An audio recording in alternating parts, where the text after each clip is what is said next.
Every year around this time, we witness extraordinary acts of goodwill and generosity. But in 2009, we're going to see the most extravagant gift in American history, because before year's end, liberals in Congress are going to vote to add up to $1.8 trillion to the federal debt ceiling, bringing the country's total borrowing limit to about $14 trillion. For those of you keeping score at home, that's a 14 followed by 12 zeros. A year ago, America's debt was 41% of its GDP, a disturbing number to begin with. But as we prepare to step into the year 2010, that number has skyrocketed to a truly terrifying 53%. That means that for every dollar generated in the American economy, 53 cents is already owed to one of the federal government's creditors. To put that in perspective, imagine making $50,000 a year and owing $27,000 in credit card debt. If that sounds like a hole that's almost impossible to dig out of, there's good reason. By 2018, it's estimated that the debt will be 85% of GDP. By 2022, it will be 100%.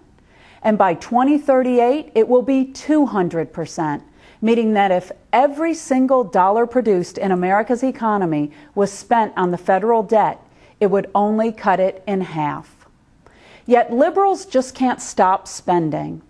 A report released earlier this week by the Peterson-Pew Commission on Budget Reform, a bipartisan group that has spent a year studying this issue, warns that the consequences for America could be disastrous.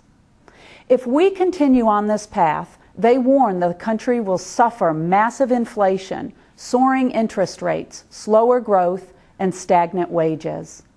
Remember that prediction the next time you hear about the voodoo economics of spending our way out of a recession. While these liberal spending policies are irresponsible, Congress's push to increase the debt ceiling is downright disgraceful. Hoping to get this unpopular measure passed with as little opposition as possible, Democrats are planning to attach it to the bill that will fund our troops in the field in Afghanistan and Iraq. By doing so, they hope they can force conservatives to go along with this fiscal recklessness.